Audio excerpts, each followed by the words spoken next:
इसलिए आपके पास एक दिन का पूरा समय, आपको महर से जितना प्यार जताना है जता लीजिए, उसके लिए जो करना चाहते हैं कर लीजिए, लेकिन उसके बाद मेरी बेटी सिर्फ मेरी है।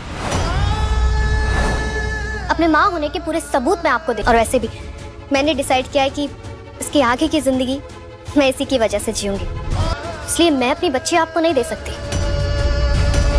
तुमने इस बात का तो सबूत दे दिया कि महर तुम्हारी बेटी है, पर इस बात का सबूत कहा जब मैंने तुम्हें कहा कि महर को चोट लगी, तुम्हारे चेहरे पे एक शिकन तक नहीं थी। क्यों? शो की कहानी आगे बढ़ती है और हम देखते हैं कि किस तरीके से यहाँ पर जो महर है वो अरमान की बेटी बन चुकी थी, क्योंकि अरमान ने उसे बहती गंगा से उठाया था और यहाँ पर वो अनाथ थी एकदम, और अरमान ने उसे तभी का तभी अपना लिया था। तब से लेकर अब तक अरमान ही महर का पिता बना हुआ था, और तो और आसमां भी आ गई, वो यहाँ पर महर की मॉम बन जाती है। तुम्हें कोई फर्क नहीं पड़ा? ये कैसे पॉसिबल हो सकता है?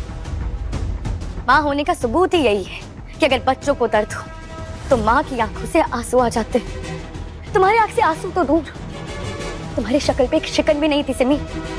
तो कुल मिलाकर अरमान और आसमा की जो मुसीबतें हैं वो कम नहीं हो रही हैं। जहां पर अरमान और आसमा के बीच के डिफरेंसेस कम होते हुए दिखाई दे रहे थे, वहीं पर अब एक और नई मुसीबत आ चुकी है, महर की नकली मॉम। महर की नकली मॉम दावा कर रही है कि वो महर की मॉम है। अरमान कहता है नहीं, महर तो मेरी बेटी है। अब यहाँ पर अरमान को भी नहीं पता कि एक्चुअल में वो बेटी किसकी है। अरमान को भी नहीं पता, आसमा को भी नहीं पता। अरमान बहुत ज्यादा इमोशनल हो रहा है। कभी अपनी बेटी महर को लेकर भागता है कि उसे कोई पकड़े ना, तो कभी पुलिस आ जाती है जो कि अरमान को पकड़ लेती है और महर की नकली मम्मी को बेटी सौंप देती है।